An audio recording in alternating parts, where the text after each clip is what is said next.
Hello. What? I don't know if I think we're live now. We should be live now. Hi, welcome back to part 2 of our cheap, spooky Halloween builds. If you watched the stream yesterday, or the previous stream if you're watching this later on, we ended up making this guy. A little display of birds sitting on skulls with sand and a little, little pedestal. The whole point of these guys right now is to set them up so that we can have them inside a little snow globe. These guys we bought at a dollar store along with the birds. These skulls were actually really fun to make yesterday. We made them out of hot glue. We used tray mold for cookies and baking things, and came out with these really, really fun looking skulls. Was really happy how the detail carried over. You can kind of see it with the shadows and the light. All of this was done in less than less than 5 minutes. It was just waiting for the hot glue gun to heat up and cool down. And we ended up going through a tutorial how to carve out the foam using glues and the isopropyl alcohol to set the terrain. Painted these birds from white to black, and then just let this guy settle in. We let him dry for a while, and in the meantime, I talked about these candles. Now these candles, they're great. They're just dollar store cheap LED off the shelf products. But what we ended up doing to them was with the hot glue gun, a lot of hot glue yesterday, layered up a whole bunch of these melt marks, making it look like the candle's being used and just giving it some character. That way you can give it some texture and something to pop off. If I remember correctly, this one was the first one that I made.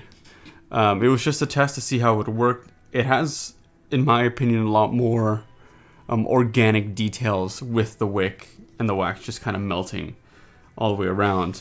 But with the second one that I made yesterday, I like how the edges on the top here really just melted and made it look like there's a lot of heat coming from the top here. There's a good view to show.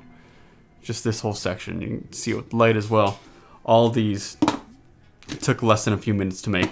The biggest thing that we focused on yesterday was just setting this guy up. But today, now that it's all dried, we're going to move on to the painting. Now, yesterday I did talk about the paints that I did pick up. It's preferred that you get brushes, but I forgot to bring my brushes. So we'll be just using this little sponge, but I think it'll come in handy. It's just a little makeup sponge that we picked up. Thank you, Pablo, for... You forgot your brushes again? Yeah, I forgot my brushes again. Because I got in here and then Boba had to start throwing up rocks. It's my other pet dog. The other one, Concha. Oh, she's in here. Hi, Concha. Concha's in here. She's my white German Shepherd. She'll be joining us today. Off screen. But the other one, our Swiss Shepherd, he decided to eat rocks and was throwing them up last night, so I don't know why. He has food. Anyways, what I want to focus on with the painting... Yeah, there we go. That's Concha. She's fast asleep. Sighs like she pays bills. But we'll be focusing on textures with paints and how to make it like this is a burned out gray black landscape. We're going to be focusing on that with darker tones and blacks, some grays, and I do have some gold highlights that I kind of want to use to make it look like it's been charred a little bit, and that there's a kind of like a s'mores texture on the skulls, because they're already white, but I want to keep that look to be a little more Victorian and also just kind of look a little toasty. We'll see how it turns out. I'm impartial either way because this is all just really a test on how these paints are going to work. I think my biggest concern for today's paint build would be that the texture of this hot glue, if you've ever felt hot glue, it's like a wax. It doesn't have that much in terms of texture for the glue to grip onto something, but I think what we'll do for this bottom half first is just regular paint, stap it on. I'm going to do some dry brushing with the skull. That way I can just build up some texture. 'Cause I don't have to paint this in white. They're already white. I just want to change the values, I guess. We'll make these gray first, let them dry as much as they can, and then we'll add some burnt highlights with the browns and the gold here. I think I might also do another pass on these birds, just so that they can get some of that gray texture. But overall, I'm really happy how this is gonna turn out. We'll just have to see if they'll actually fit in the globe. I, as always, make mistakes. Spoiler, they won't. As I was getting into, I always tend to make mistakes, and while these birds in this little pedestal look great, we want them to fit inside this dome. Problem is, yeah, that. So I might have to do some angling, but the way that they're built, these birds have a little wooden dowel going from up in their body into the foam here itself, and all this centerpiece behind them is just filled with hot glue and super glue and rock. So I'm pretty sure there's enough density in there to keep them in place. We'll just have to see if it all comes together the way I want to, but I'm hopeful. I'm really hopeful that this all work out. So if you want to follow along, or if you guys want to do something like this, I'll go over the materials one more time. What we started off with, the foam itself, was this pink stuff. You can pick it up at Lowe's or Home Depot. You can use styrofoam as well, but I like just how compact and firm this foam is, because it's very easy to work with, and also you can get a lot of great texture from it. The problem with styrofoam sometimes is because it's just little, it has that bubble texture, it can really alter the way you carve things out. But if you have a hot wire or a hot wire foam cutter, that's not really the problem. After the foam, we moved on to obviously it's the globe. Like I said, we bought these at a dollar store, very cheap to just build up, and you could use these for book nooks or whatever you want to do with them. It's totally fine. When it came to the texture of the dirt, we actually used dirts. You can pick these up at any hobby store. I usually go to model train stores because a lot of those layouts that people build are all the same techniques, just dirts, glue, building stuff up. You can buy them they come in different packaging sizes, so you can go get like a big bin from Woodland Scenics. I know they have like these big tubs of just coarse or fine dirts and browns, blacks, any types of hues that you need.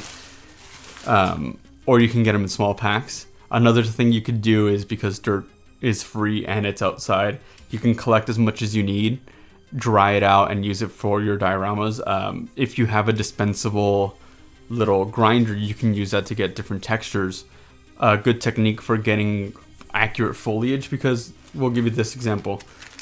I have these autumn leaf turf, and if you look at it, we'll see if we can get a close-up here, and I can show it off to you guys.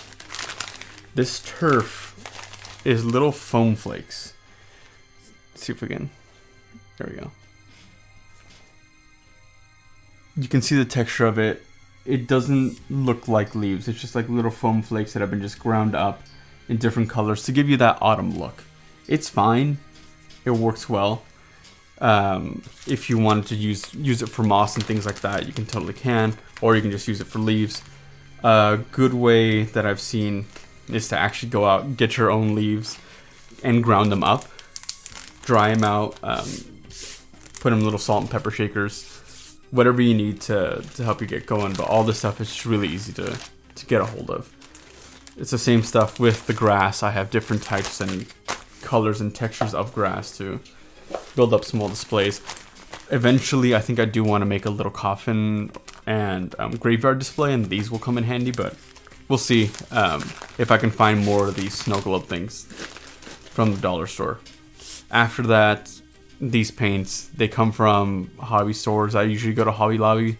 They have them at Joann's, but depending on the location, you can get different varieties, or sometimes they don't even have them at all, because supply and demand, different stores might have them, others won't.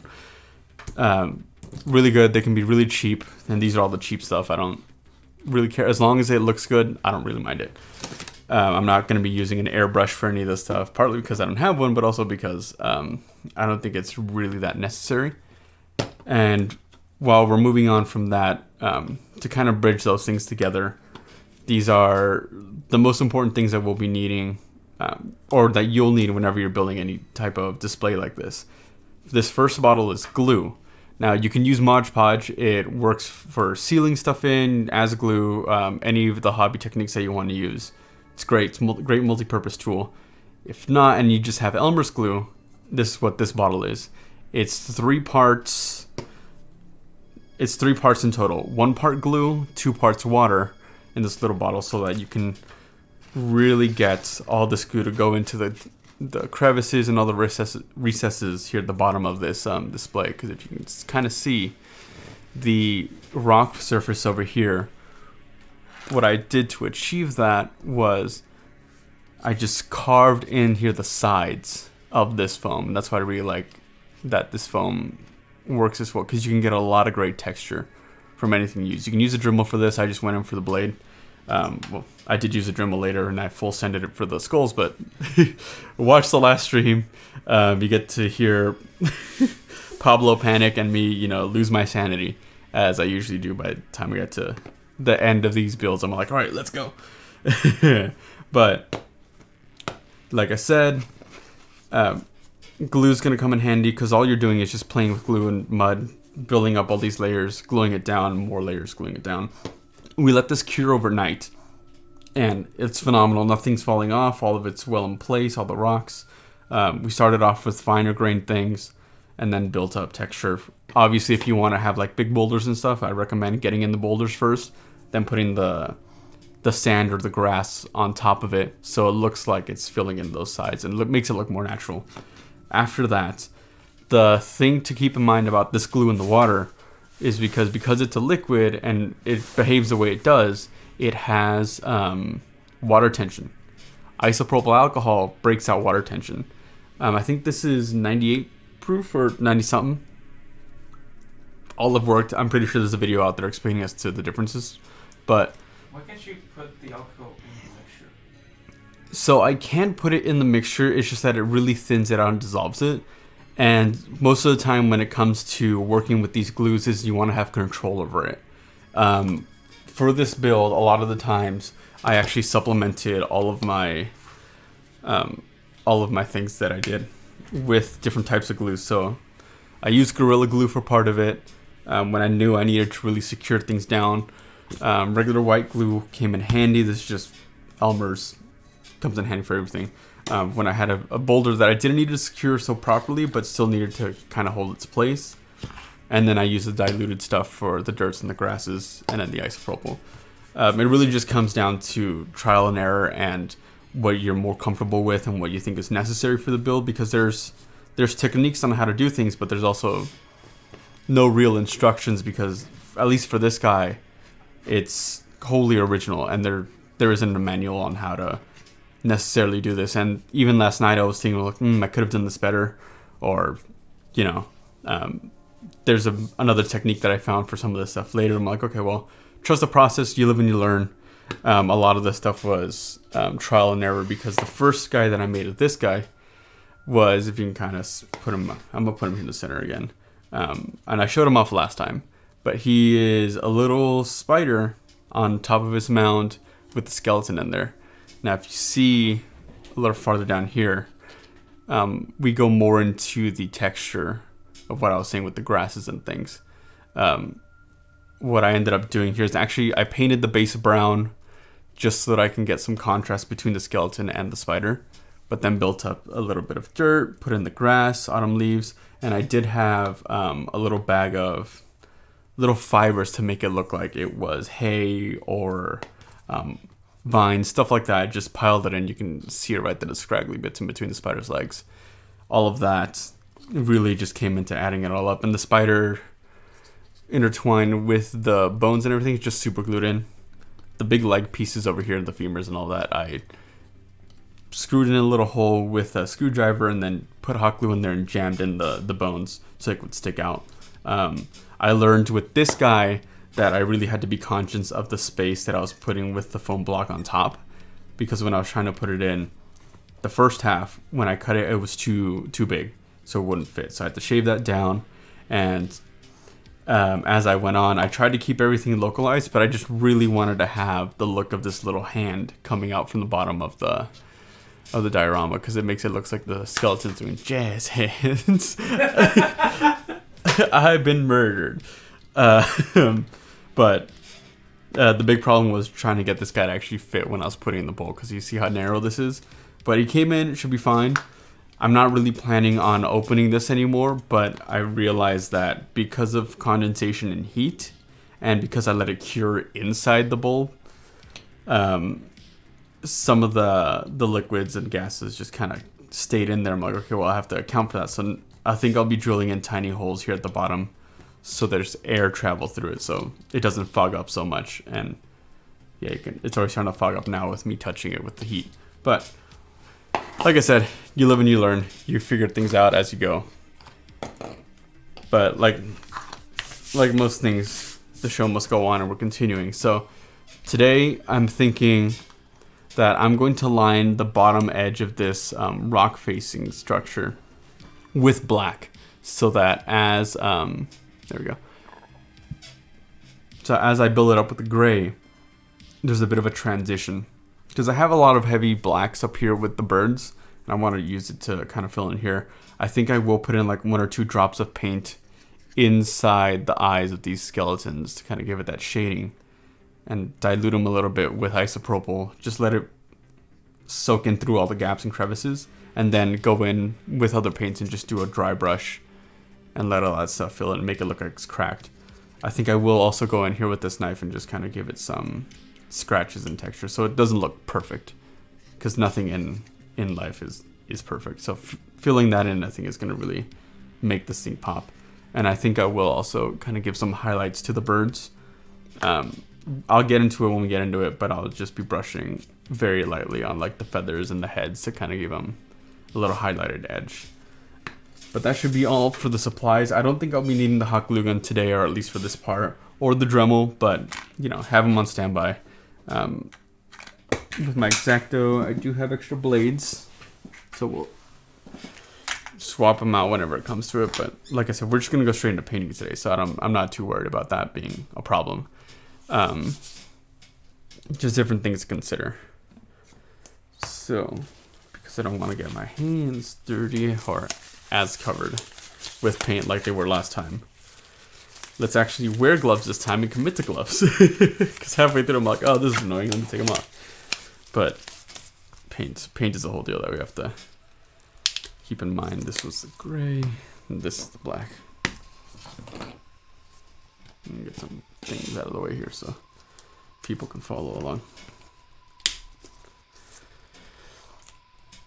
And I know I talked about it yesterday too, but I'm just going to put the paint right on the mat. I don't really care if it gets on the mat, because I can just clean it up with the isopropyl. It gets rid of the acrylic. I like it when mats look like they've been used. Again, like yesterday, I forgot to shake your paints. Reactivate them. That's not what it does, but do what you gotta do. Just gonna put a little bit here on the mat, and we're gonna go into just getting a little bit of water. Stay hydrated. Stay hydrated, my friends. And then we're just gonna go in and start mixing this up and dabbing along the edges. I don't care if the paint gets on like the bottom half of the screw-in part, because I think I have an idea of what I want to do with the bottom, because it looks too factory, as in the edges here, like with the ridges. I think I want to cover that up. We did make some molds of these pumpkins, jack-o'-lanterns yesterday, that I just wanted to see what they would look like. But now, with that in mind, I think I'll just decorate the edges here and kind of raise one of these snow globe a little bit more with the foam and do some extra decorating. But we'll see. All these ideas come and go, and I usually let them stew for a bit before I commit to something. But we're gonna go in and just start.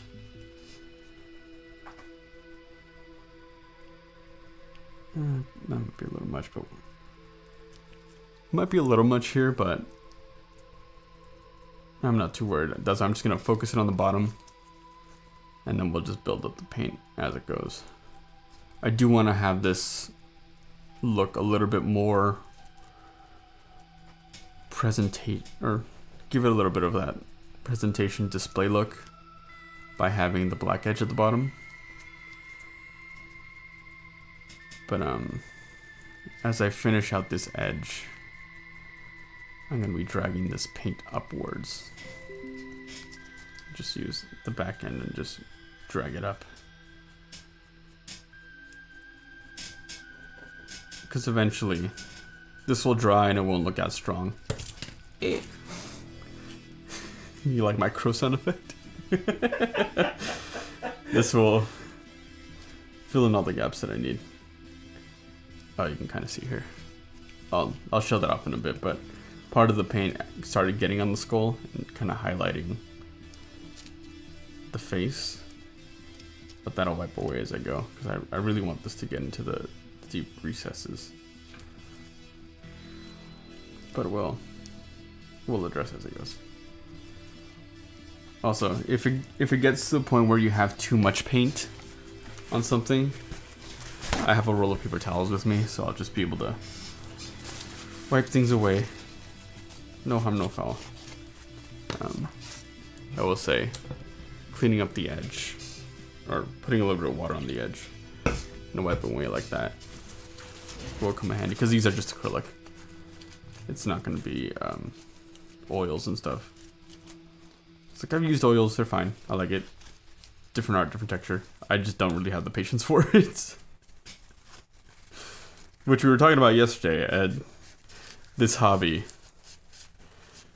is really fun. I like it. For me, it's kind of like building with Legos, where with Legos and free building, I mean, not with any instructions. It's kind of like solving a puzzle that only I can solve. And things really, it lets my mind kind of flow and get lost and really think about problems that I've created and solve them. And it's the same with this. Just with different tools. There's a bit of freedom that I really enjoy with it, but there is something to be said about anything that gets too involved, and that's when I'm like, no, I'm out.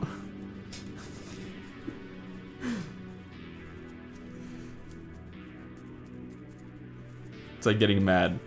And I know some people can relate to this, but getting mad to trying something out for the first time, you're like, I'm not instantly perfect at this. I don't want to do it anymore. So we'll see how this ends up turning out, but I'm really happy with this. I'm just gonna go all in and start covering all these edges in black. I realize I don't have to be so methodical about it, because I'm gonna be doing highlights, and this is just to just fill in all the cracks and give it a uniform look. And eventually, like I said, this will dry, and I'll be able to brush away some of this stuff too in a bit. I just want to get every gap that I want to highlight in black filled in.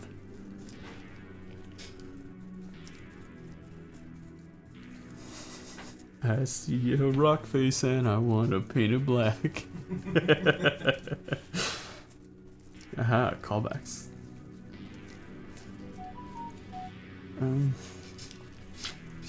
Where did I leave it? Oh, that's over here.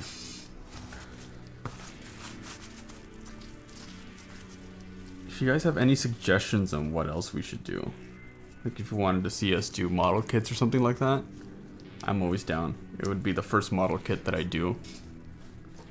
I think it'd also be really fun to get a few of us making the same model kit, but using these techniques and kind of making a little display. I know we want to make book nooks with Nadia and Hecate, and getting all this stuff behind me decorated, and the bookshelf. So I think that'd be really fun. Because now there's at least a present for people knowing what we're doing, because now you've seen us do it. What I'm doing here, I'm just applying a lot of pressure from the sponge so I can get all that paint to get into the bottom, because it was missing this edge. And with the skull, it's kind of going into what I was saying earlier, that there might be a problem with getting paint to stick with this guy. But I'm just gonna dab him up. Here we go. With as much paint as I can now. Just let some of it sit, give him some texture. So that as I wipe it away, it just fills in all the gaps. And lets me just kind of start detailing him a little bit more. Yeah, it's pretty decent, it's passable. We'll be putting on more paint, so I'm not too worried right now. But it's not too bad. Got the edges in. I'm gonna go in with the paper towel and just start dabbing away at it. Picking up all that excess so that not all of it's just black. Then it's easy. It's quicker to just keep going. Because I can see what I need to highlight, what had too much. So as I go in with the other coats of paint, it can fill itself in here. And just clean up the edge. Now as that guy, I'm gonna let that dry for a little bit. Because then I'm just gonna touch up these top birds just with the same black and just go around and dab them up again. Fill in all the things that might have been missed last time. I left a little bit of a ridge for their eyes, but I like the way that it looked with them just filled in, so I'm just gonna fill in that corner. Just like I was doing with the skull. Just gonna press into the cavities of where their eyes are and fill them in. It shouldn't affect too much with the highlights and the light, because what I eventually want and to kind of display these in will be intermixed with like string lights or fairy lights, so that we really get a lot more with shadows instead of direct sunlight. Because our brains have a tendency to fill in, you know, textures and shapes and colors when we don't have all that information, which is why it's very common in horror movies to not see the full creature. Because it's scarier and it's more personal when you don't know what it looks like exactly. So you fill in the design and the shape with your mind, so it's scarier to you. Which is why the xenomorph is so terrifying, or the predator is so terrifying. But then the sequels are like, let's see more of it. It's like, no, stop. I know what the predator looks like. That's not why it's scary. But yeah, I think it's alright. Yesterday, I had a little bit of trouble with putting in the glue onto the edges, or just into this gap here, because there is a space in between these skulls, but it wasn't what it wasn't ideal to put the glue in there, and it wasn't really what I was expecting. So when I was putting it in, some of the hot glue got on the birds, so I'm just gonna clean them up here. I took a little chunk off this guy. You can see it right there. That's where a big chunk of glue was, but I scraped that off. Just gonna cover it up. No harm, no foul. He's fine. This is fine. That way, he doesn't look so scruffy looking or glue covered. Just gonna need a little bit more, but I'll build that up as it goes on. Now what I'm gonna do is I have this corner of the paper towel. There's some stuff that got onto the skeletons and the skulls that I don't necessarily want. So I'm just gonna douse this a little bit in the isopropyl and just wipe it off the skulls. You can kind of see there. We'll do a comparison here. Here, there's a good one. See that smudge? We'll keep an eye on it, and then we'll just wipe it away, clean it all up. Yeah, see, it just took it all away. I'm gonna do that to clean up some of these skulls, Get all that excess paint off, and also be careful.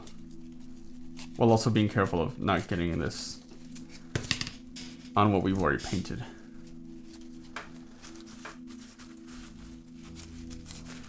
I'm gonna set this guy to the side. I already used a lot of paint on it. I'd rather get something clean here.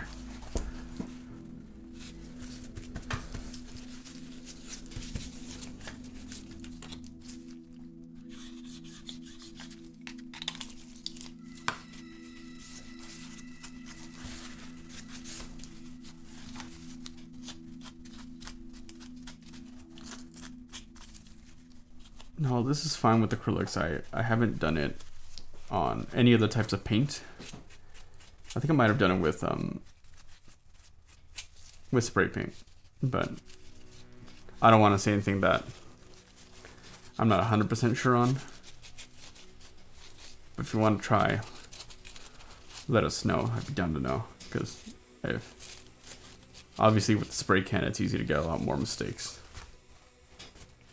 But yeah, that looks pretty alright. I'll set that to the side. Now, that's fine. This is fine. Something else rolled off the table. It's a skull. He should be fine.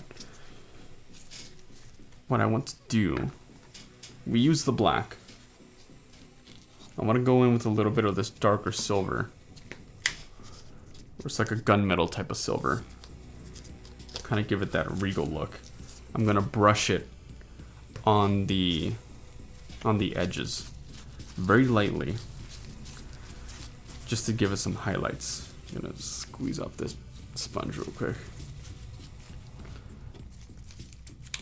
You really just terrible practice. I forgot my brushes again, and Pablo's giving me the side eye for it. But yes, I forgot my brushes. So you're trying to clean the sponge? Just a little bit. So you can use a different color? Yeah, just trying to get as much of this black off, because I don't really care so much as these mix, because this silver is more like a gunmetal. Yeah, it's called gunmetal silver, so I'll be using that to give it some of that look. But as long as I get as much of this paint off, it'll be fine.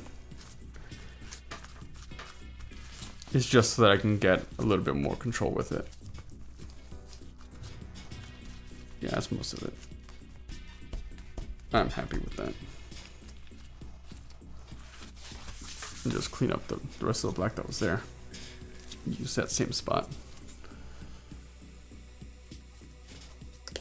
That might be a little too much, but I'm gonna dab the top of it. And then to the side, I'm gonna dab it away as here so I can just get light touches of the gray.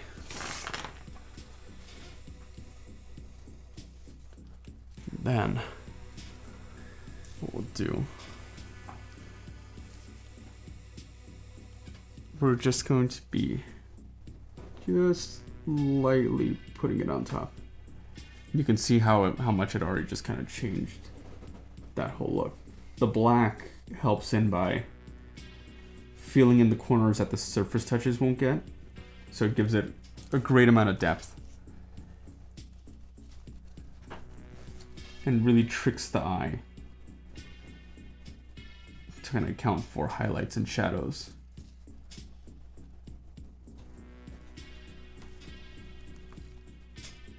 It's a great way to, like I said, fake the shadows and fake the highlights, but also to give depth, because nothing in nature is 100% one color. And while I'm not trying to be realistic about it, I do want to highlight elements so that it still makes this pop. And I know there's still like some edges over here where you can see the pink of the foam. I'm not too worried, because I'm just going to be building up layer on top of layer. And most of the stuff that was shown from, or that is seen from the pink, is stuff that came from the black that I dabbed off. So it's just places that I know that do need that silver highlight, because that's where it would naturally sit. Wow, that looks fantastic. Kind of looks like graphite. Yeah.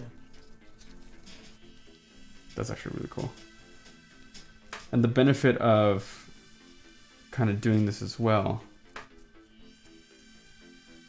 and just having all that dirt and sand texture, is that it really gives it something to pop off of.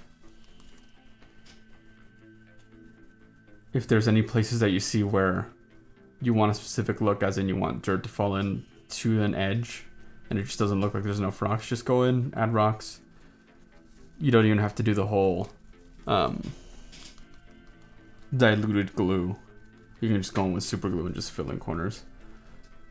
That's not to say that I'm going to do it for this one, because I think I'm pretty happy with how this whole thing looks. But that's definitely an option. Now I'm just going to be a little bit more forceful with this edge. There's a lot of flat surfaces over here. And I know that at night with shadows and everything, all of it's just going to be looking really good. And then we'll let that dry. I'm thinking I might want to just kind of brush some silver on the birds. And this is the dangerous part about this whole thing. It can either look really good or really bad. So I'm just gonna tap away at this top guy and just see what it looks like. I'm gonna focus on this bird. Just give him some silver highlights. Not so much.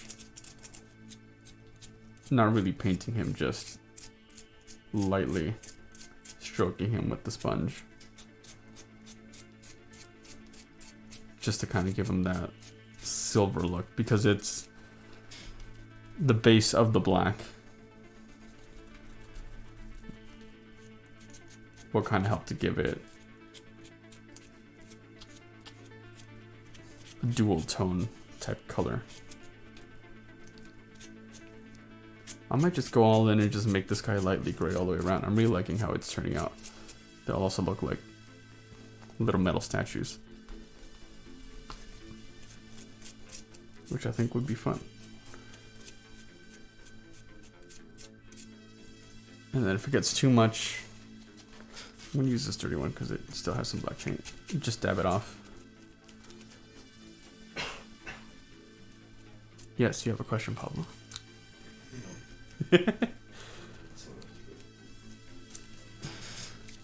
Yeah, it looks pretty alright.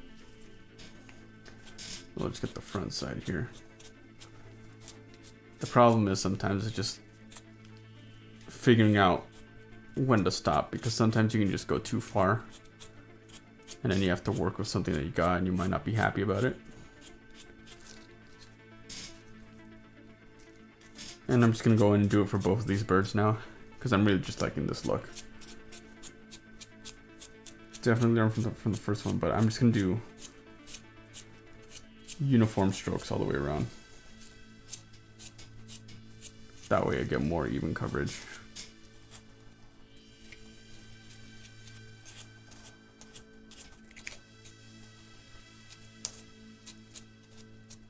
And just keep in mind some of the storytelling that you want to have with painting on something like this. The way I like to think about it is that you're building an environment for the characters that you're helping to create. Kind of filling in that story with what people see and what they experience with them is really what you're doing. So kind of keep that in mind. I'm just really enjoying this black and silver look, so I'm just going to go in a little harder and start pressing on it so that it mixes all the paint that's already there before. But whatever gets left behind gets picked up and carried around, and it just spreads it evenly around here. Just gotta be careful not to be too rough with them, because I don't want the stick that I put at the bottom and through the foam to move that much, because I need that to be in a pretty stable way because I have to shove these birds into the glass bowl, and I talked about how I made these birds too far out from it, but it's the problem of wanting them to look like they're filling up a lot of space inside the dome part, and that they're not just a rectangle or just a really close shape so that they don't fill in the center. You know, just I want them to fill in the space. I don't want them to just be in one corner. Wow. So I think with these birds, I don't want them like bird. They'll be fine for right now. I want to let them dry a little bit. I might go in and just restore some of the black under them. That way I can get a little bit more shadow, artificial shadow under them. Because I don't want them to all look uniform.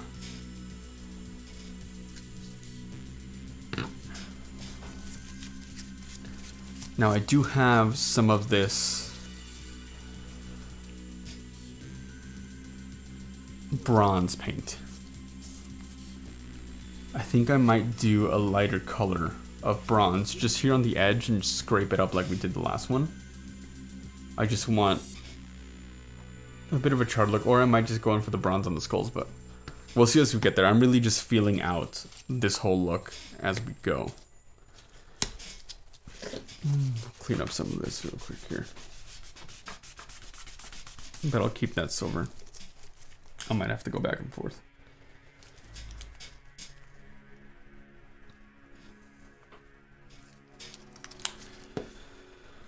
For this guy, I think I will dilute it a little bit here. Is that the water or the oil? Oh yeah, I use the isopropyl. We'll see what that does. So we didn't need to. Kind of. I meant to, but then I didn't. I just want this to be really thin. And we'll see if that really makes a difference versus water. I know it probably does. I know probably somebody's experienced with it or experimented with it. But we're learning firsthand. Brand new concept, folks. You came here for science, I'm here to give you science.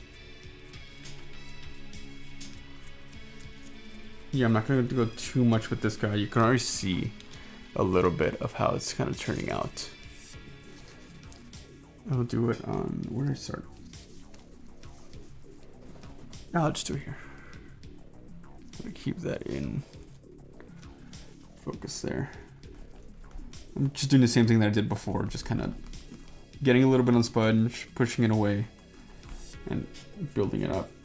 And I'm just going to stroke up. You can already kind of see it, like getting the really highlighted parts of surface rock, bringing it down, just really making all those crevices pop.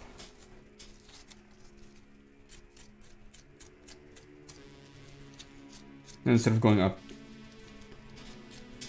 from the bottom, I'm doing top to bottom. That way it comes at a different angle, and it's just one pass. I'm not going to do multiple. I don't want this to really get into any nook and cranny, just surface stuff. I'm going to flip it over and just wipe away. Whatever gets too much will come back, and whatever's just enough will stay.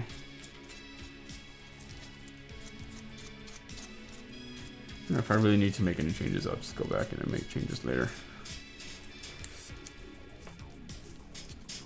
Oh.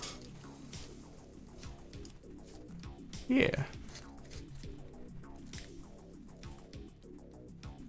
You can see the bronze gold highlights in the light as it rotates a little more. Or we'll go in and I want to try putting a little bit of gold on this skull right here. Just seeing what it looks like. If not, I can always go back. But I think that'll be a good way to make them pop. And because, like I said before, there really isn't that much texture on them, I want this first layer of gold just to kind of help build it up. Just kind of being... I'll give some gold on the feathers. I got a little bit of gold here on the feathers, but I think it'll help them stand out just a little bit more, so I'm just going to wipe them on there for a bit. Yeah, something like that. With these skeletons, I'm going to go in with some of the coarse dirt and fill in those eye holes and really just give it that shadow treatment like I was talking about, getting in the paint and wiping things away. And I don't mind any of the paint rubbing off or covering up the gold because they're going to get more detailing to make it look like there's ash on top of them. Which I keep saying, but I don't know how I'm going to do it. But we'll figure it out as we go. Most of this stuff is just kind of coming up with the plan as it comes down to it and hoping it turns out alright. The tricky thing is now it's just not getting any more of the stuff on the birds, which it kind of is. But that's why I had the black paint. I didn't want the silver to be everywhere with them, so keeping that in mind, we'll do as we do. Now for these skulls that are more enveloped with dirt, I'm not going to put that much, because I do want to do another layer of fine powder and stuff onto it and let it settle sideways so that the sand and the dirt really finds its place, especially in these places where you can see the seam line. I want to cover that up, and it's just dabbing all the way around, which I'm really happy how this is turning out. I'm really worried whenever I go into painting that it's just gonna fall apart and it won't look good, because it's scary, you know. Sometimes I wish sometimes I just kind of want to leave these in a coat of the gray or silver primer, so that it's just all one color, because I like the way that the highlights and the shadows just kind of play off it all. But I know I can't do that because it would look better with paint, but you know, to each their own, I guess. I don't have to, but I know it would look better that way. I'm gonna clean up this space again a little bit because I want to bring back the black, just cover up some of the silvers where there was too much silver or any gold that got on the birds.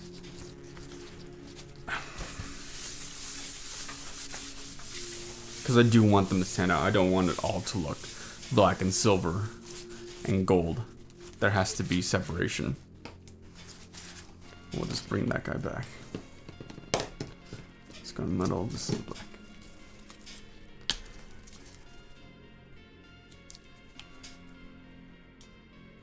Same thing again. Just gonna pat and pass and do what I need to fill this stuff in.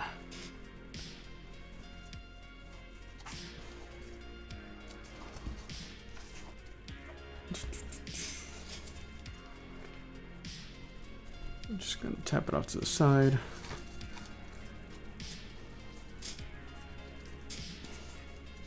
And in the camera angles from before, where I showed that I had the birds kind of covered up, you can kind of see it here. Like at the bottom, you kind of see on their chest how that gold just kind of showed up in places. And we're just gonna cover that up, fill in those artificial shadows and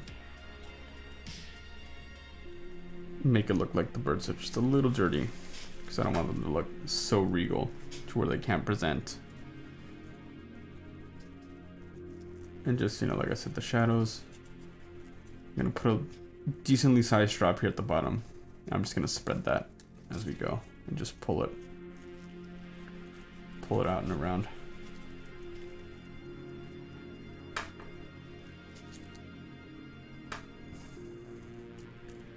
Kind of seeing that some of it is mixing together, which is fine because I can just add more black and that'll dry up. It's just layers. Because ogres are like onions because they have layers. Remember, kids, layers.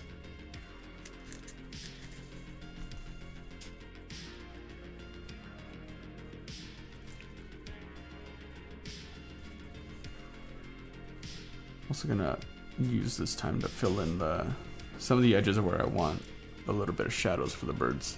So I'm gonna fill it up on the chest, and I'm gonna fill it up. You can see it on this guy, and behind the feathers, so I get more artificial shadows and lights.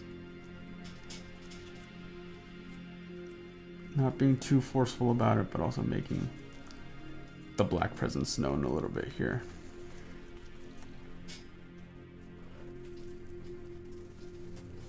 Because I also do want some of these birds to look different than the others.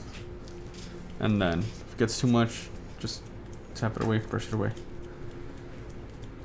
It'll get rid of some and it'll fill in the gaps. But definitely not here at the bottom. I do want this paint to fill in.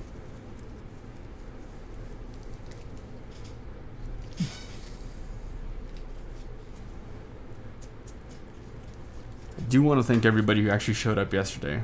We had some pretty good comments. I really had fun with it. Shout out to Mikhail, who probably commented while he was at work on his lunch. One of my coworkers from my last job. How's it going?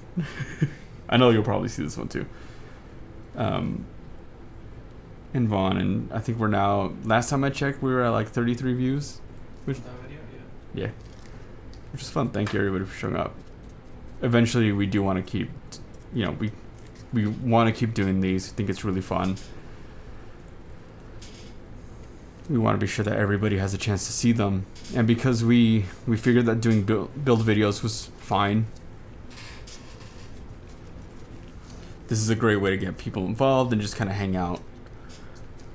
And eventually we want it to kind of be a space where people can comment, talk about things, share techniques, have it be our own little maker space. And if you want us to try out different things, we're always 100% down for that. We want to be sure that if you guys have any questions, that we're here to answer them. Because then even if you have a question and I don't know it, then we all get to learn something new. Yeah, so what I'm doing here is I'm just going to fill in the blacks here at the bottom of the birds. I don't mind if it covers up on the gray on top. I'm going to do another brush of that gunmetal silver on top of them. And just kind of clean up the transition here. It's just making sure that they're all looking even.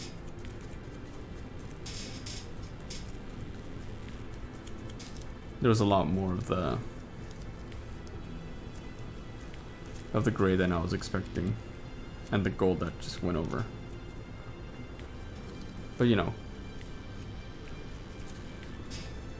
trust the process, learn as you go. Part of this stream is that we'll be doing two streams today. One for the painting and one for the candelabra that I said I wanted to make yesterday. Which sounds like it's going to be all kinds of fun. We have some ideas of how we want to do it. We just want to find something to do with the joints and everything.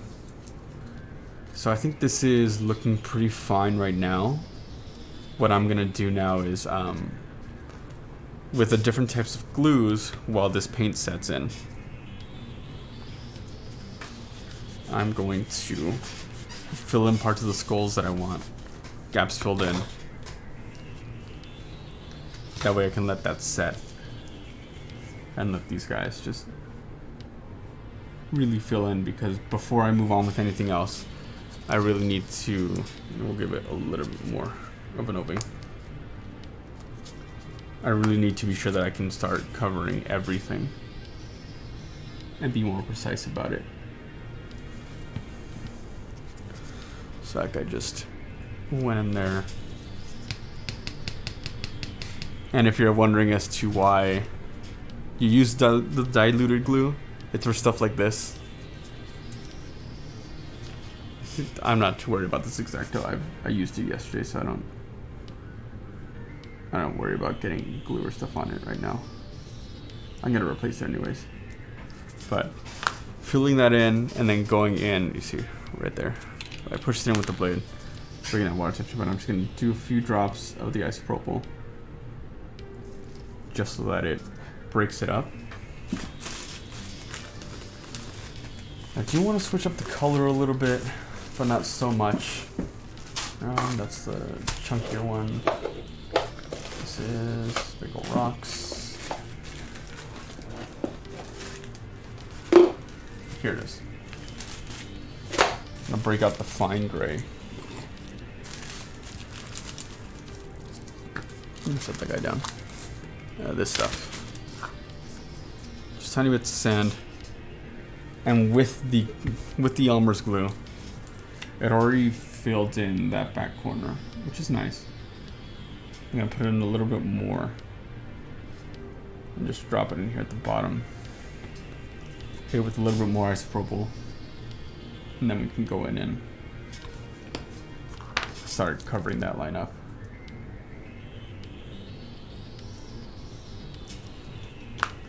I do want to. I don't think I have some. I have these guys. I have these medium-sized rocks, not full gray, but I want something a certain size so I can fill them in there and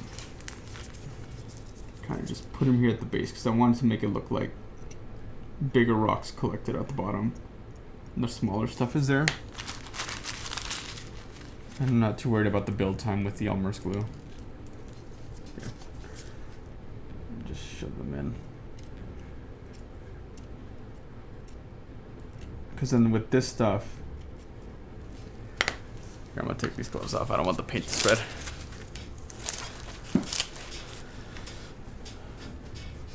With this stuff,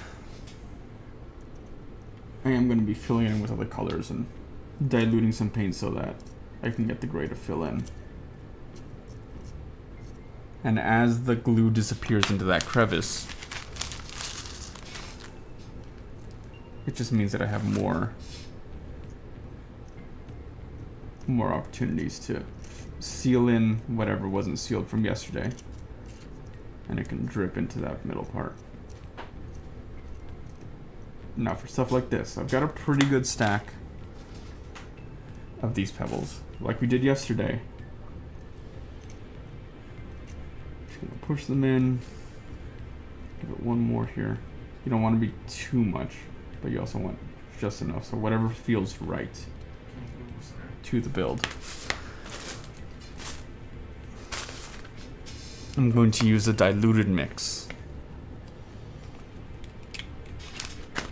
That guy will actually get into more of those crevices. Now be a little bit more careful here, just like 1 or 2 dots, so that it just covers it all evenly. And when it's diluted like this and you put the isopropyl in, like I said, it's gonna cover all those dots, but it also dry clear. If you look at how this looked at the beginning of the stream, it didn't look like it was just caked over. This stuff will really just settle in and fill in all those crevices. So I think we'll leave these to the side for now while I get the fine gray.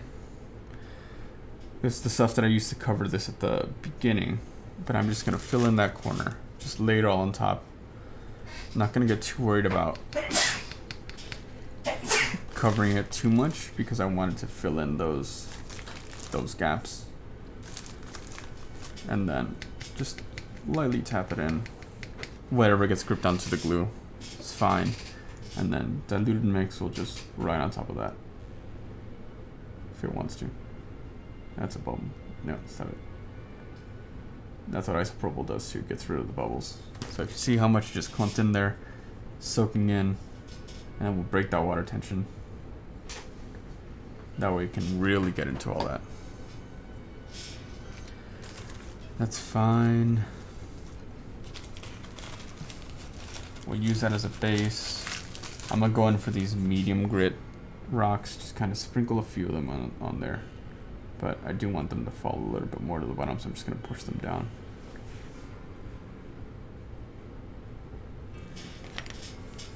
And go with the X-Acto, be a little bit more precise about that.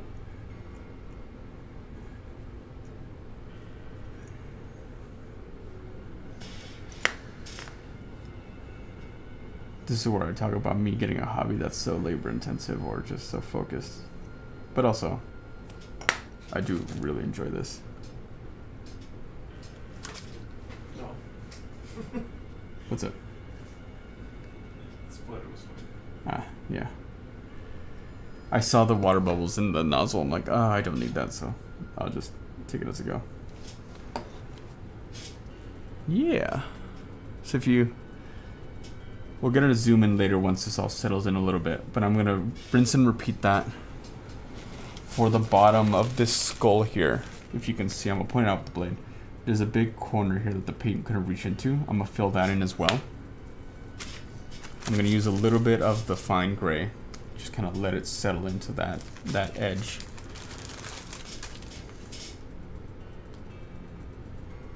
And with this stuff, I'm not going to go in for the full Elmer's. I'm going to go back into the diluted mix. I don't want too much as to where it looks like it's just a pile of dirt. Because it is. But I want just enough so I can put a bigger rock in it. Yeah, that'll soak in. Just a little bit of ISO. 2 drops should be enough. And then more texture. The mid-size rocks.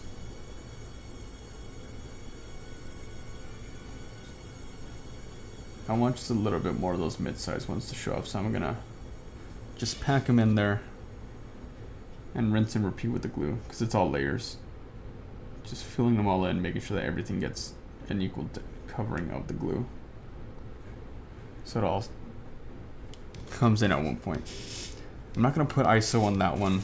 I'm just going to let that one fill in, and then I'll just sprinkle the rest of this dirt on top. Just covering all those little nooks. Then I'll go with the ISO.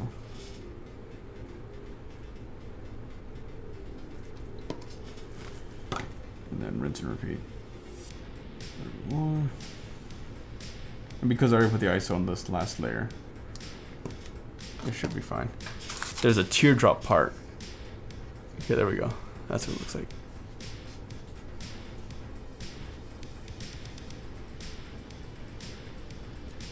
Kind of filling it in. This teardrop portion of the eye, I want to put like a rock in here and put a little bit of sand. Actually, the sand I think might be too much, but I'm gonna do a full glob of that. But also, I think I want to get a bigger rock in here. I have these large stones.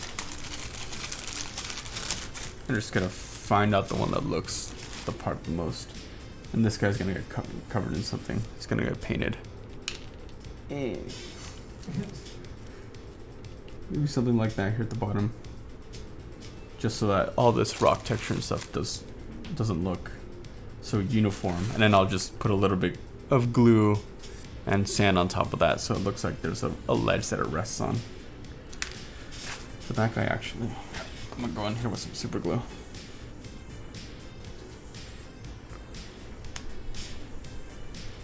Shake it, shake it, shake it, shake it. I'm just gonna dab that on here. Come on. How do I reach these kids? Alright, here we go.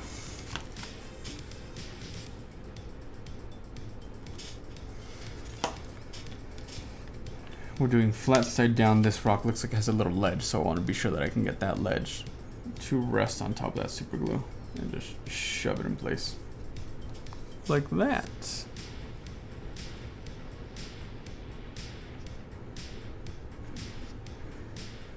Every once in a while I look at these skeletons, I'm like, you good, buddy? Yeah, you're good. You're fine. This is cool. I'm gonna put more of that diluted glue up here. Just kind of let that rest in the eyeball. Let it drip out a little bit. Here, let's put a drop of ISO. There we go. Now I kind of want to keep this a little level so that the sand just kind of builds up in there. And then that's looking pretty good. Just with the blade, I'm just going to shove that down in there. Just pack it in.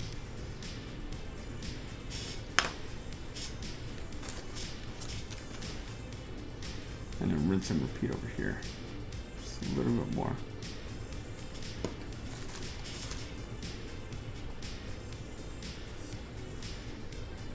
Just to make it look like it's collecting to something.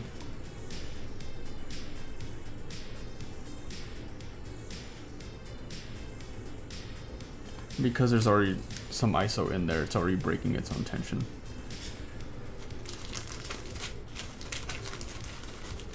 With this rock,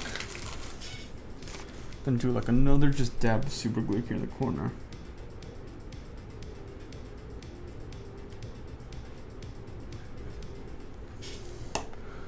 Now we're gonna put these bigger looking dudes in there and just kind of shove them in there.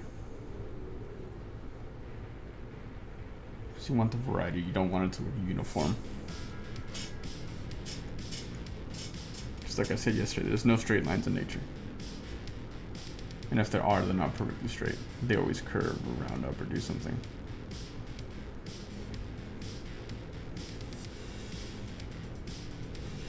Just gonna shove it in.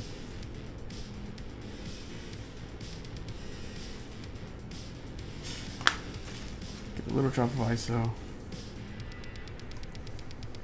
And yeah. And we'll put a little bit more sand in here.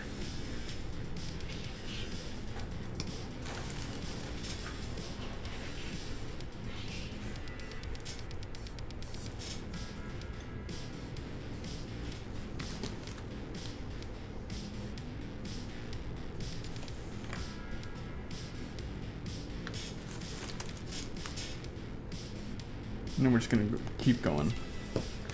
There's a little part over here with the mouth that goes right into the bottom of the cheekbone. I don't want to fill that in too much because I don't want it to make it look like it's all buried. I want it to have some depth. I would like to keep that cheekbone exposed so we can have a little bit of texture. Now in here, right back here, you can kind of see that there is this gap. And that gap goes all the way to the back of the bird. You can almost see to the other side of the hero. I'll get you a better view. Yeah, you can see that goes all the way to the other side. I want to fill that in. Right over here. With that guy, same process, but I'm going to go in straight with the full Elmer's glue.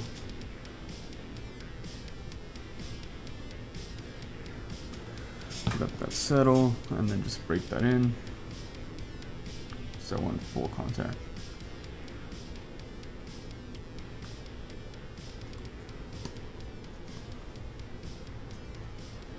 And cool, it made its way to the other side. So I'll be able to work on it on both ends.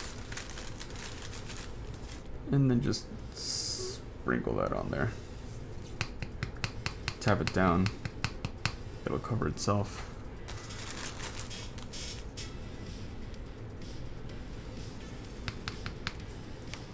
And some of it got on the bird.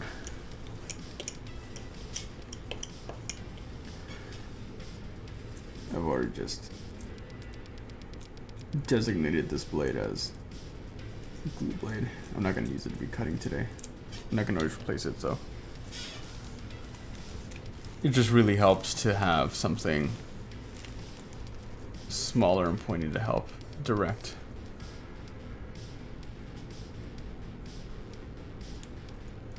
In smaller to get places. Let me get some of those out of there.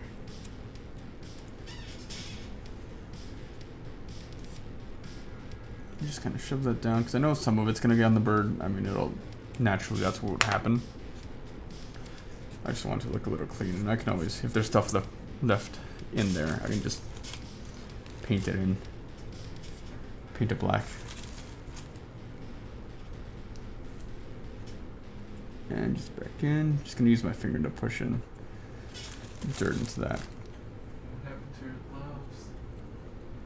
Yeah, I took my gloves off because I didn't want so much paint to start mixing around.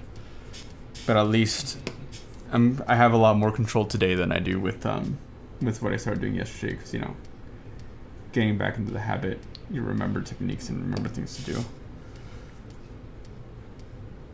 Alright, spread, my children. Spread, my glue children, spread. Subtle layers, get that to cover up.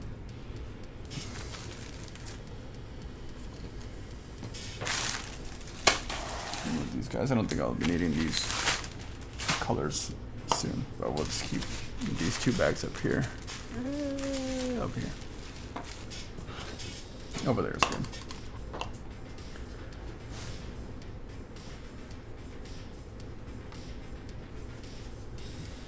Neat. Oh, hello. So now that we're on the other side, you can see the glue just kind of... Cool, everything's in place. Nice. Alright, we're doing good. This is a good sign. Everything just kind of filled in and just melted everywhere. I'm just going to drop some ISO. And I'm just going to drizzle more sand and dirt and tap it down.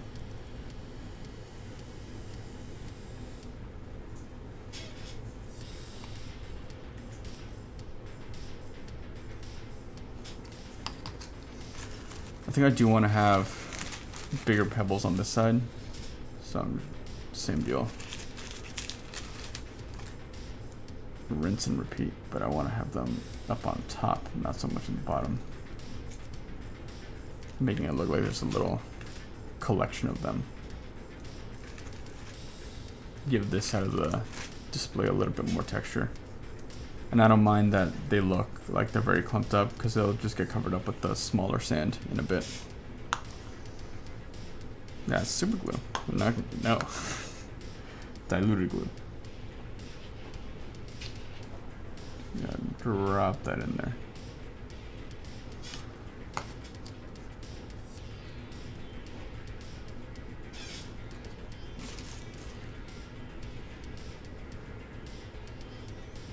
Not too much in there.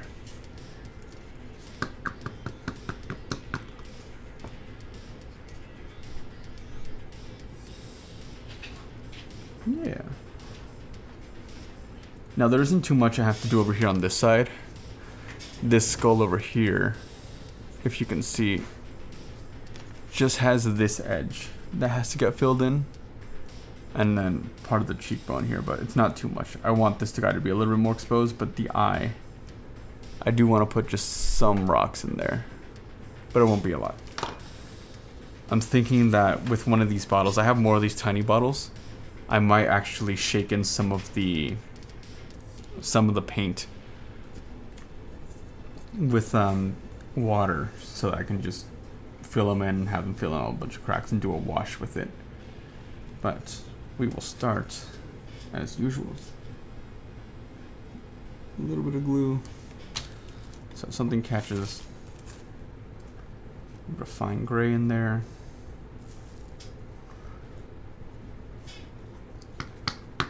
Tap it down. Actually, I do want to put one or two in there. It's always a gamble with this stuff, trying to get it to fit in the place that you want. I can do it with tweezers, but I forgot them, but also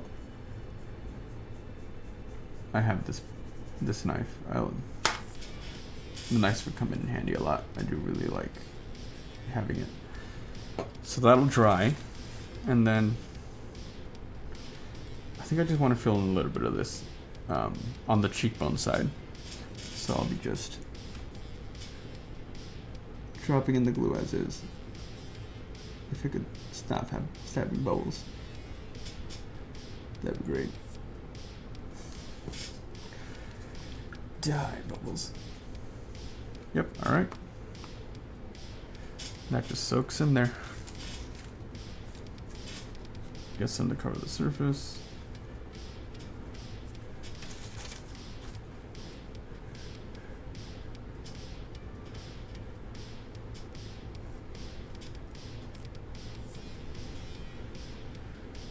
I went a little bit over with this, but this is fine. Keeps it looking consistent. And back at it again. And just this edge. That should pretty much have us done with the filling in of things. Now obviously we're going to review this to see what else it needs, but I don't think it'll need anything else beyond this. Decoration wise with the rocks.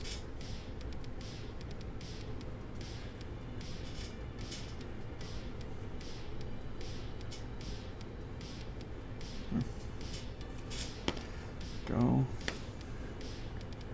Push them in place a little bit. And in for the ISO. Then a little bit more. And that'll just seep in there and spread.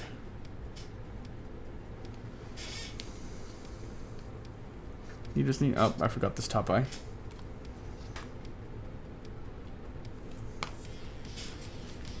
This guy's gonna get some bigger rocks.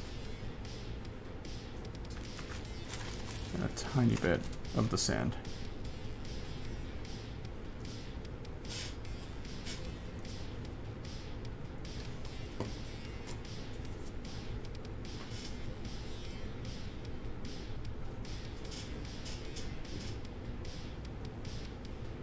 It overfilled a little bit, so I'm just gonna move the glue to just the nostril, put in a little bit of sand to wipe away whatever is landing on the other side. But after that, it looks like pretty much everything is filled except for this corner at the bottom of the bird. I'm gonna get another bigger flat rock, something that, yeah, like this guy, something that looks a little bit like a wedge. You can kind of see it there. Yes.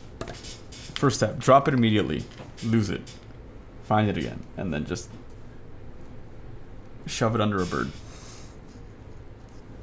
I'm gonna go with the super glue for this guy. So I'm talking about this end. Right over here. Right there. It's got a bit of a gap. Just gonna shove a rock under there and call it good. And I don't mind these birds trying to look a little scraggly because, you know, it's Halloween. Not anything's gonna be perfect. But this guy will have character. Yep, just gonna shove that rock in there. Let's see, there it is. Just kind of give it a little more texture, something to kind of sand off on. Just a little bit more glue down there.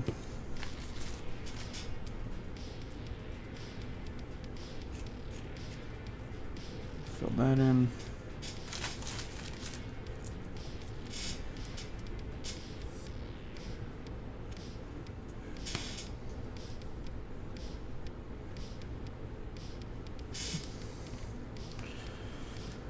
All right, neat is neat. How long are we in?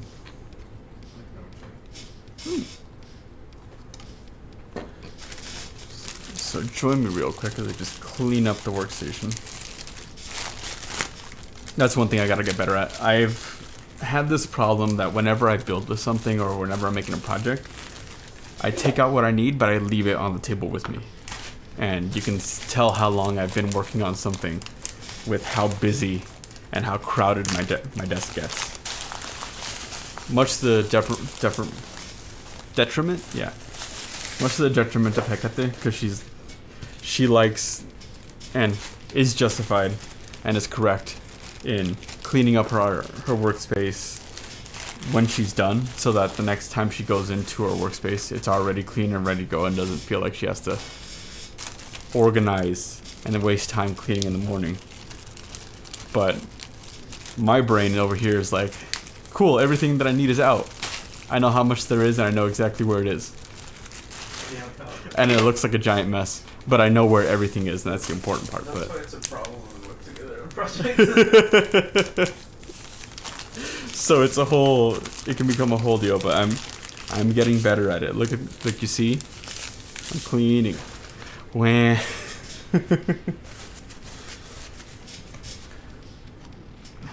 It's a little side tangent. Before we started, I turned on this candle.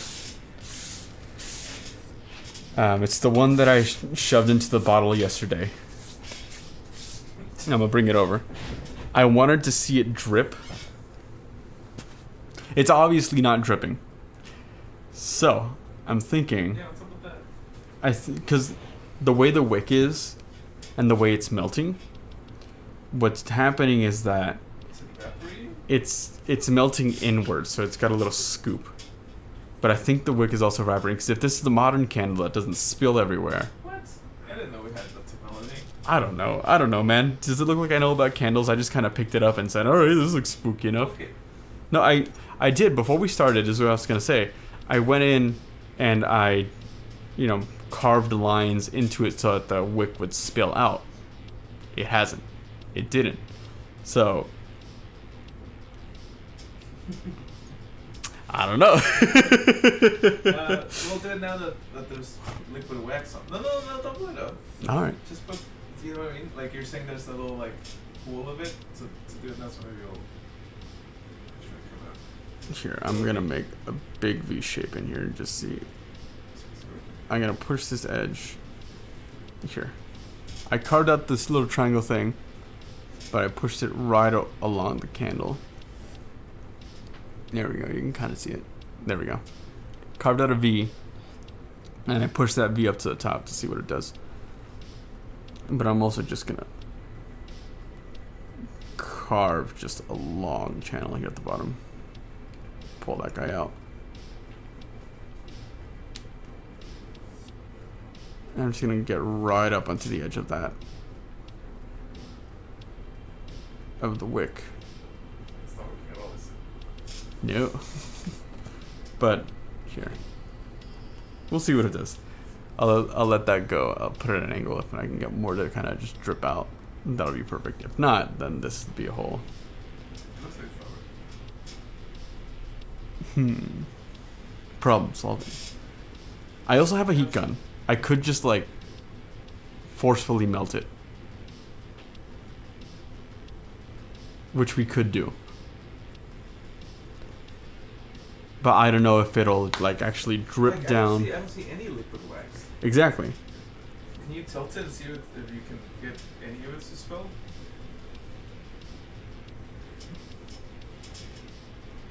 Welcome to the live stream where we play with fire. I can kind of see it There you go. getting to the edge. Okay, so it can spill. So I think this just has to get hotter then. Alright, whip up the... Woo!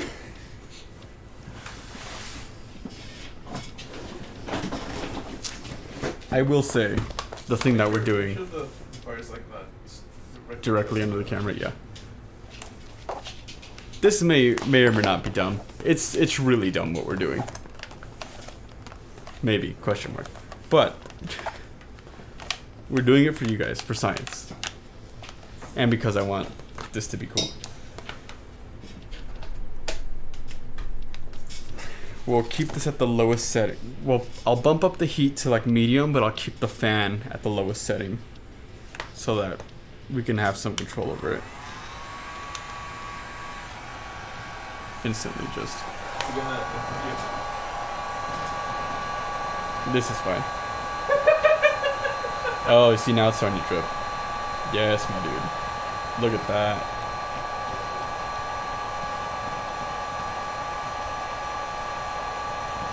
So it's just the heat.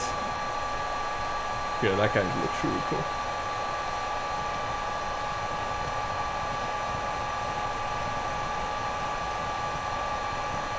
Well, now it's just going on that side.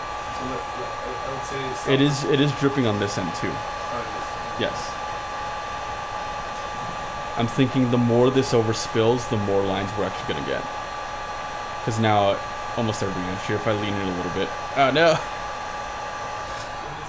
Oh, but the smoke.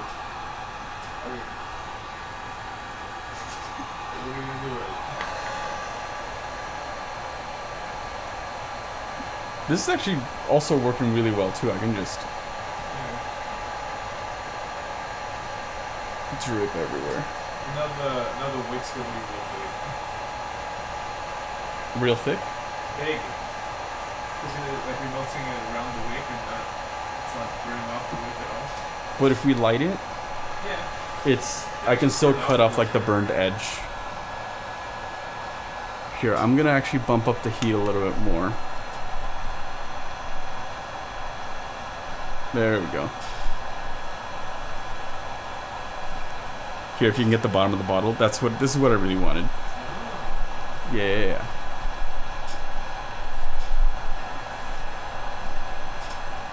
I wonder if I can force it to kind of drip more this way because I want it to. Here, I'm gonna go ahead and turn this off. When it does, this has a cooling cycle. So I can kind of get this wick to form in place a little bit.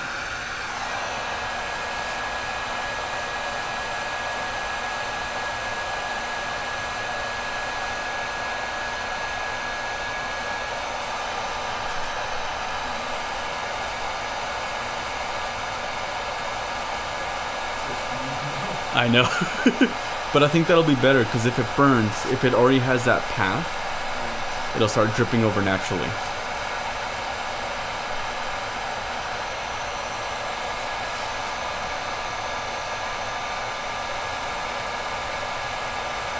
Wow. So for these candles, I did pick them up at a dollar store. This bottle is also from a dollar store. I think these come in like a pack of 10 to 15. The bottles we just bought.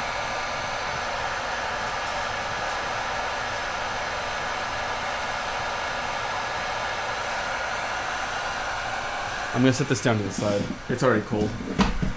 But it'll just keep running until it turns itself off. But wow. That's all we need to do, huh?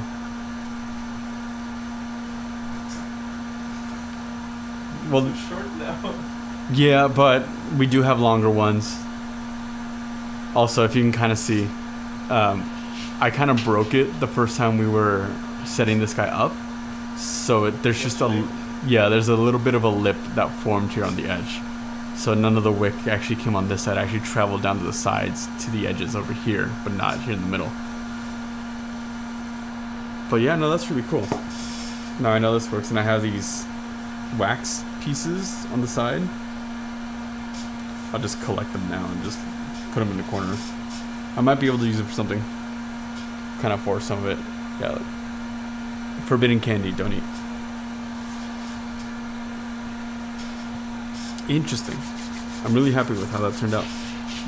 Now we know how to do it, more or less. But back to the birds. Back to birds. Once that fan turns off. Oh yeah, I could just do that.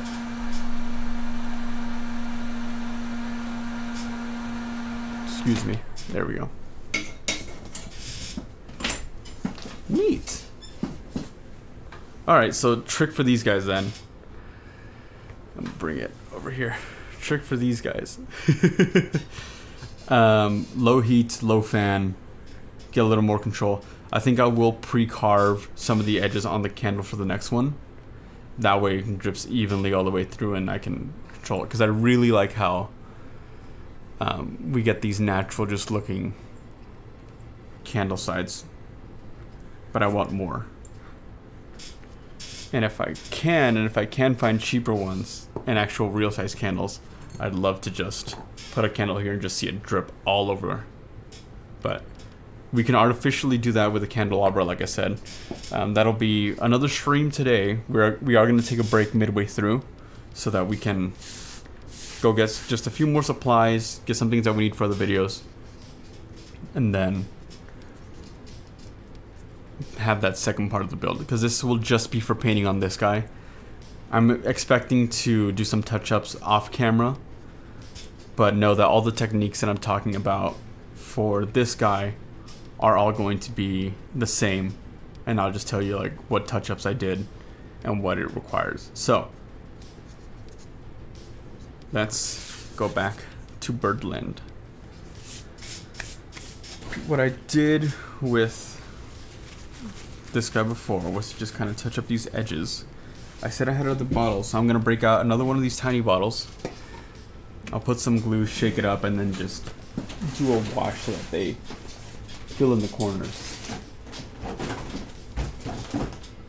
I welcome you to look back at my Mary Poppins bag of things that I have under here. Exactly, that's the point. Oh my god. That was... I'm gonna go with black. That's not black, that's gunmetal. Every time. Gonna shake this guy up, pour some of that in there, get some water.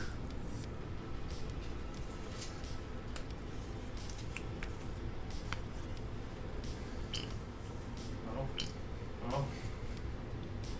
It's fine. You can hear that. Enjoy it. It's fantastic. And then just a little bit of water.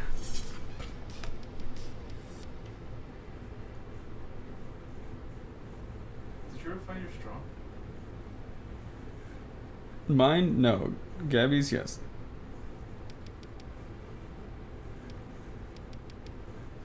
That's gonna take forever. I'm sure this can't go wrong. Hey, you did find straw. No, hold on. Here, watch. Yeah. I learned this in science class. Is this not your one photo? It's Gabby's. Or heck at this. I'll watch this. Wait a second. What? Yours is black. What? Yours is black. No, wait, no. So sorry. This one is mine. I did bring mine yesterday, but I went down and I took the straw from hers and I put it in mine. Yeah. This is where I had my coffee and I just Oh. washed it. Yes. I can't explain it. Whatever the science is behind this, yes. I can explain it, but I can't. I don't know the scientific words, but I can explain it. I'm not going to. But this is what we're doing. And that should be enough.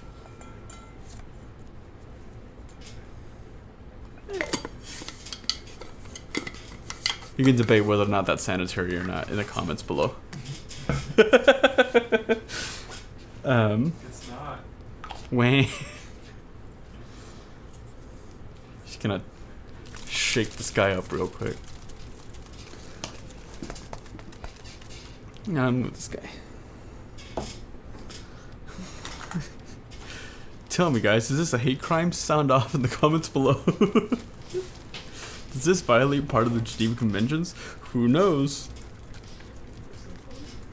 I don't know if that's from me. I'm just saying dumb shit. I usually do that. Okay, cool. That might be a little much. As in too much paint. So, alcohol.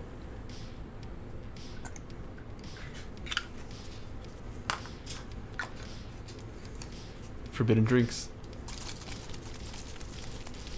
Just gonna mix that. Tips, tips, tips, tips, tips, tips. You just do this in my videos. I'm surprised I actually caught that. I usually can't catch things.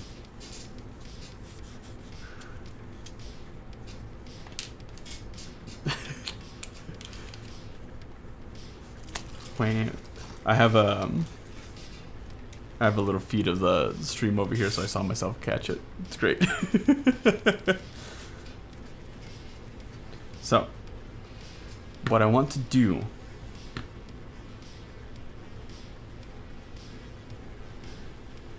I don't know what I want to do. I'm gonna do little drops in all the places where I feel like I need to accent the shadows. So like in between the eyes of the skeletons, down here for sure. Places where I feel like the birds need a little bit of shadow. This black paint is gonna come in handy for it. So what we're gonna do, first move this box. Sorry, Coach. I'm just gonna make these drops in the corners just very small. Make sure at least I'm controlling part of it.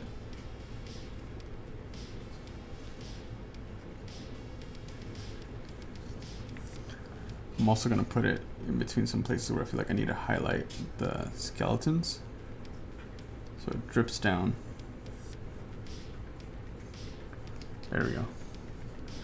Did it over here. See that you can really see the teeth now. But because I don't want it to be so much, I'm gonna take one of these old tissues and just kind of dab it away. Some of it still stays, but I just want it to drip and just give it highlights like we did for the bottom of the walls over here. But we just want it to be very light. I don't want it to be so in your face because less is more in this case. He says as he puts too many drops of of paint in an area, but there's still a lot of isopropyl and glue, so places like this will get soaked and places will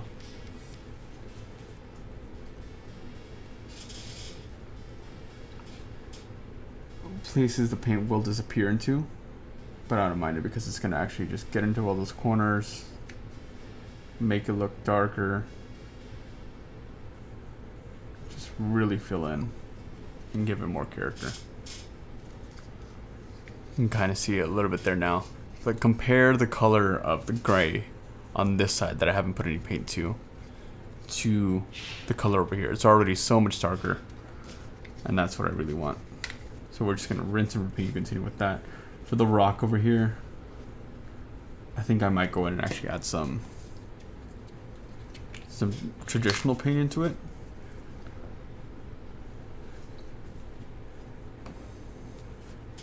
But right now it's looking fine. I'm not too worried. I'll just touch that up individually later. Yeah, just rinse, dab, repeat, call it good. I am gonna let some of that paint just rest in that nose for a bit.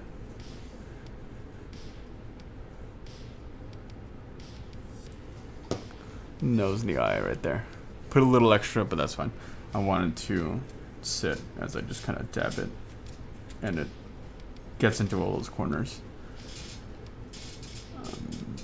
Same thing with here, just a little bit more. Let it sit for a little while longer while I move on over here.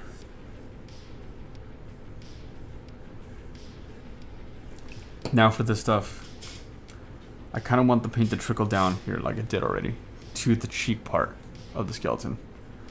I want the paint to sit while it accents those shadows. That can stay, but I do want to. I took too much over here. I'm just going to repeat that a little bit.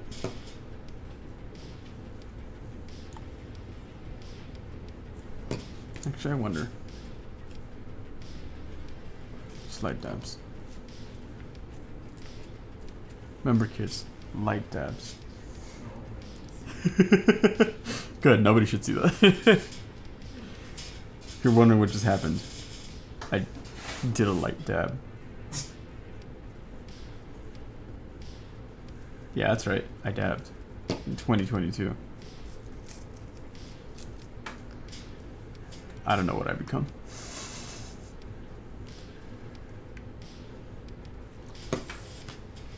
That's it.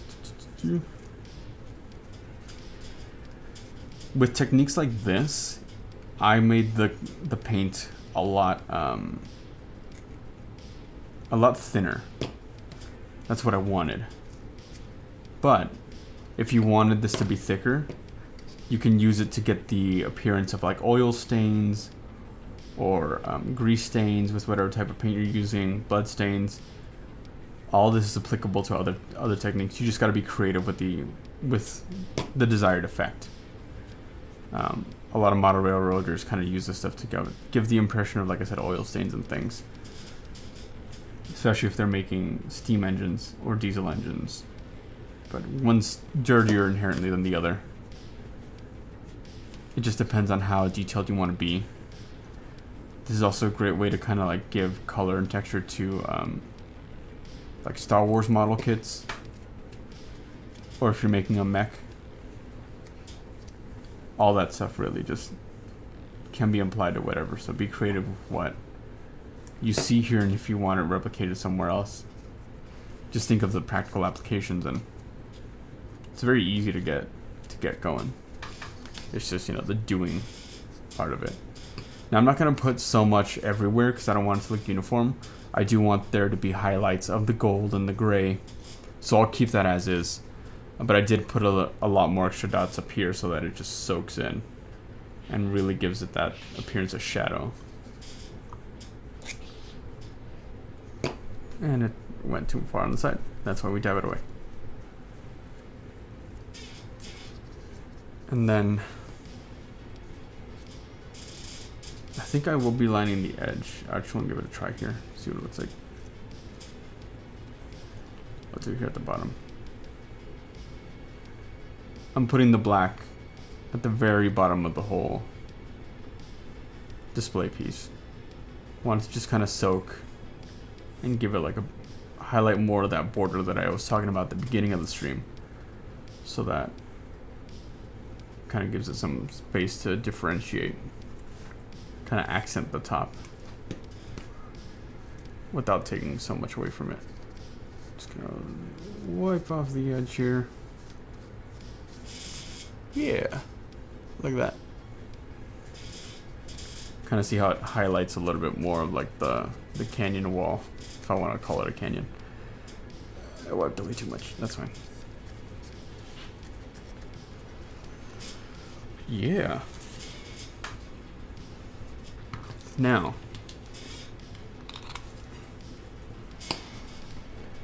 from there, I do have a brushed silver. This is a very light silver. I really want to bring back more of that gray look to this. So now that we've filled in all the deeps, all the deep blacks, all the deep browns, not so much browns and golds, I want to highlight it all again with the gray. That way I can get more defined textures. Because we have about 2 layers going right now, I want to bump that up to 3.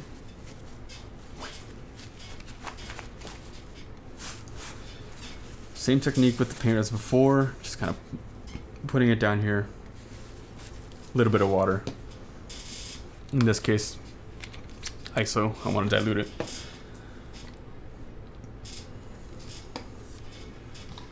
Now the problem is, I don't know where I left that sponge, so paper towel.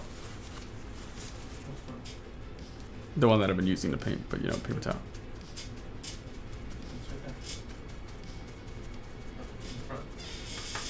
Ah! Hello. Hello, my good sir. Put it inside. So, like this. I'm just gonna lightly just start tapping away. Looking at the places where there's too much black paint and just squeezing that out. And I'm just gonna lightly tap it on everything but the birds.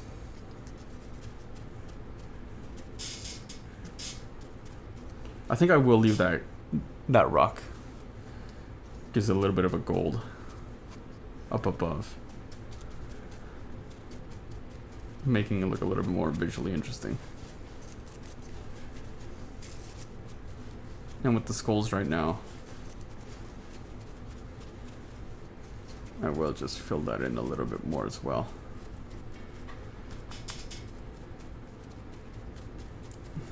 making it look like there's buildup on them. A little bit more gray. I'm gonna paint in this bottom half of the skull that's by this bird because it looks like there's already like a shadow thing going on, but I'll fill that in with darker paint.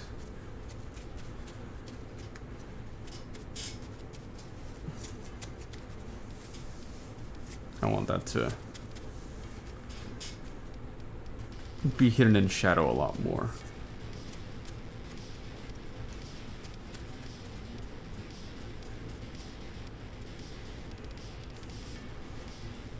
And now for this rock under here, I think I will also be going in with some black, the one that we put under the bird. They're fine. It's fine, they're fine. There is the issue of this skull over here up front. I haven't really filled in anything with it, so I'm just gonna put in a little bit more black paint, just kind of let that really rest in there. Get into everything. It'll dry. I'm just gonna dab it away, especially the stuff here on the top of the face. Let that kind of get used to itself. Fill in the contours.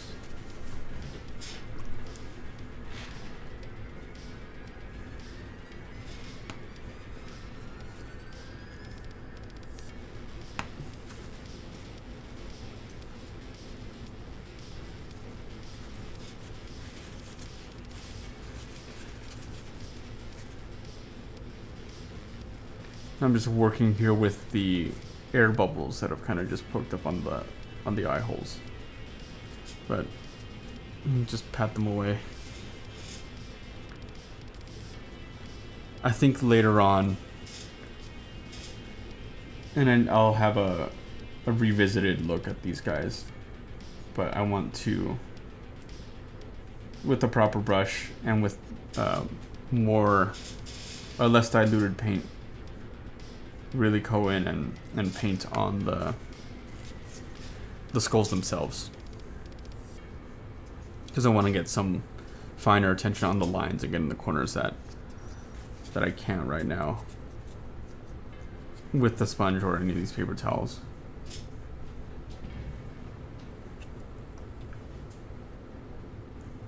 Just gonna fill in more over here on the top of this skeleton here that's at the base of the birds up top. There's a lot of rocks that just didn't get that much paint, so I'm just gonna be dousing them and tapping away as we go. And a lot of that's just dripping down, but that's fine because it's going down the natural pathway, so it looks like there's a lot more shadow there. And it helps out to highlight a lot of these things. Look at that. Wow, wow, wow. Wow.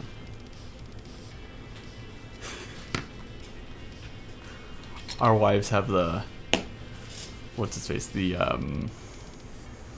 oh, would you look at that? And we have wow. We've balanced it out. This is how we get our revenge. But I'll go back in with this black paint. I'm just gonna dab it over here on the birds. So I'm just gonna cover this edge with the sponge and just really get to the bottom of it. Level it out. More center, please. More center. More steam. If you ever seen Pirates of the Caribbean, more steam, more center.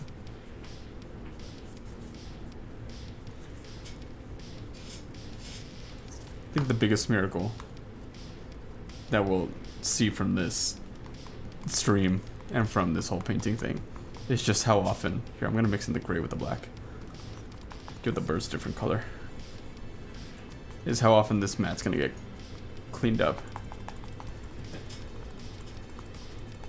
And you'd be like, wow, I would never have guessed that you painted something on this. Well, here's everybody mix. So I just combined the black and the gray that I had from before. Alright, and then we're just gonna pass over the birds.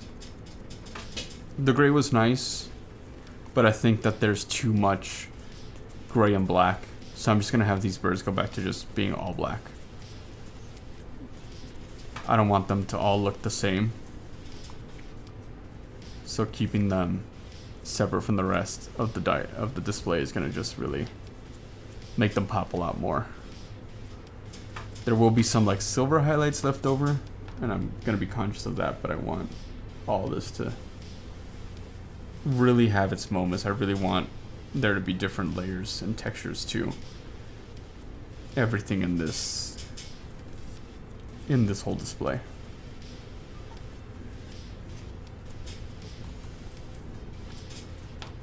So yeah, I'm just not even gonna be conservative with this paint. I'm just gonna be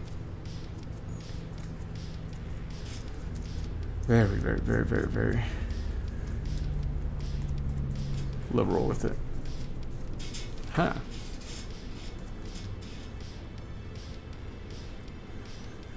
Just gonna dab some of these skulls over here with some black as well.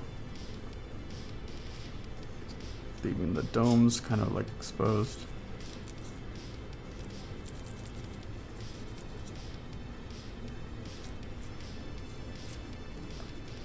Especially this guy. Not so much. Just gonna tap away at that. It's fine. They're fine. But yeah, I think for today, this guy's pretty much set. If you just love the way that the color's really showing up on this guy. Let's do that one, the front facing.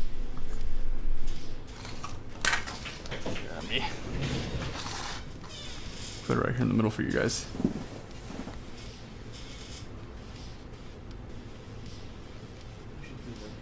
I might be able to get a better example here of the light.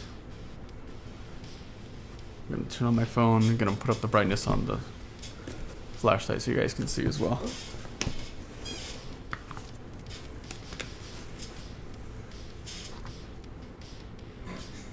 That did nothing. No, kind of. You can kind of see it. Just how much texture and detail really fits in. Like I said, probably off camera I'll go in and fix some of the blacks. Red dot on their eyes. A little red dot? On their eyes. Oh yeah. Actually, yeah, that'd be pretty good. I think I have a red or a white around here. But if you need your brushes for it, that's fine. Like we'll do it later. I do have like a little paper towel where I can just put it on the edge. Here. Wow, techniques.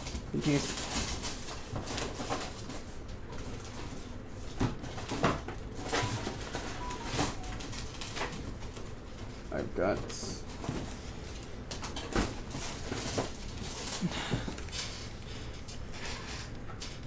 I have glow in the dark, but it's okay. I didn't bring any white with me. Or red. Which is a real shame. But I think silver would work too. But I'll do the brightest silver I got. Silver ice.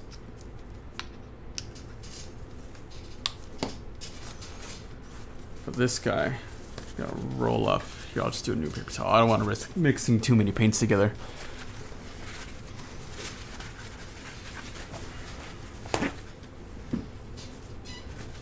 Gonna fold it up kind of like in a triangle tip corner piece thing. Well, let's see here.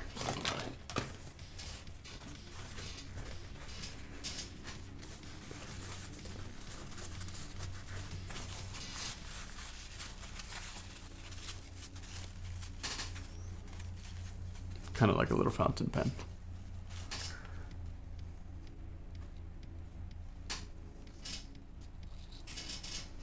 So it's just in the corner, wrapped it up. I'm just gonna line up one of the eyes and just. Stab. Yes, exactly.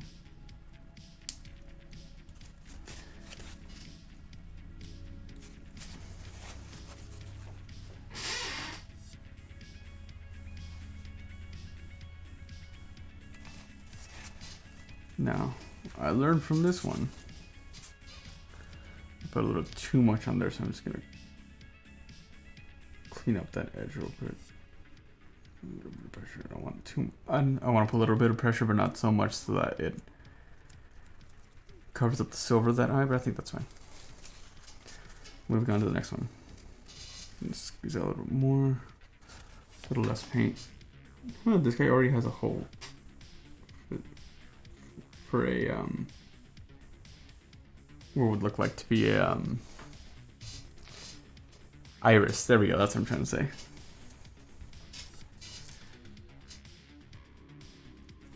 This one's a little deeper in here, though. Just gonna keep tapping until it fills in. Yeah, there we go. And just one more eye.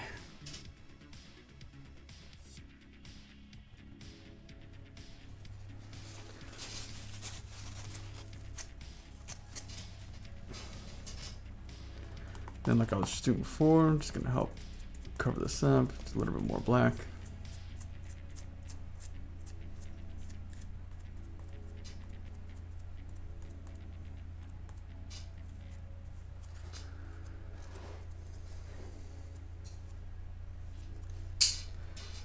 Now,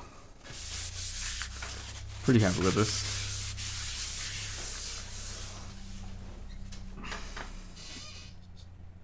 I'm gonna let this set. I'm gonna let this dry for a little bit. It looks great. I'm really happy with it. While it dries, we're gonna go take a break. We're gonna get some supplies, and we're gonna come back and stream. I think maybe in 2 hours, just about. We'll send you guys an alert if you guys want to join in later for that. This guy. Once we come back, I think it'll be enough time for all this paint to dry, all the glue to dry. We're gonna try to fit it inside its globe. Oh my god, I don't even know if the height's gonna fit. Oh, with the height, yeah, it'll fit because it's got to give it like a little bit more space because of the lip here at the bottom. But like I said at the beginning of the stream, the birds are way too. Yeah, here we go.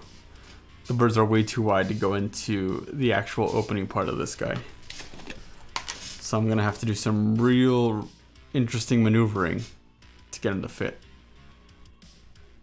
So we'll see how that goes. This can either go really good or really bad. I think it'll be fine. There's still enough structure in them that I think it should be fine. But yes. So it's roughly the same scale. Bird. But yeah, thanks for tuning into this stream. Stay tuned for the next stream later on today. Subscribe to Neverland Productions. Subscribe to the Neverland Book Club. We got a lot of fun stuff coming up in the next few videos. We have a sound panel video, and then we have a Halloween project video that will be coming up sometime this week. We're just fine-tuning some of the last requirements. But thank you for following along. Like I said, all these techniques are transferable to whatever you guys want to make. Stay tuned. We'll be back. Bye.